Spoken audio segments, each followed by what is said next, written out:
বাড়ি ফেরার পথে দেখলাম যে কিছু বিদেশি ভাইয়েরা চা খাচ্ছিল চা স্টলে আসলে মোহনগঞ্জ বাজারে।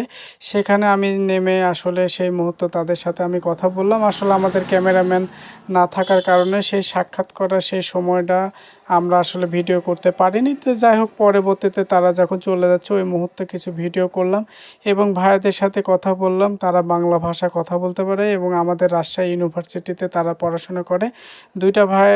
দুইটা ভাই এবং বোনের বাসা হলো অস্ট্রেলিয়া, আর দুজনের বাসা হলো জার্মানি। আমরা তাদের কাছ থেকে এই বিষয়গুলো তাদের কাছ থেকে জানতে পারলাম।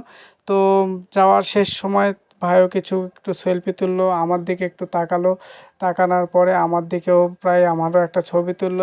অবাক করার বিষয়, রাজশাহী থেকে সাইকেল চালায় ভাইরা মোহনগঞ্জ বাজারে চা খেতে এসেছে। তো তাদের কিছু ছবি আমরা তুললাম এবং একটু ভিডিও করে আপনাদের মাঝে সেটা আমরা আসলে দেখালাম। আসলে এটা মোহনগঞ্জ বাজারের ঘটনা। এখানে আমরা কিছু সময় ভাইদের সাথে একটু ছিলাম এবং একটু সাক্ষাৎ করলাম। ওনারা সবার সাথে কথাবার্তা সবার সাথেই বলছে এবং আমাদের বাংলা ভাষায় তারা কথা বলছে।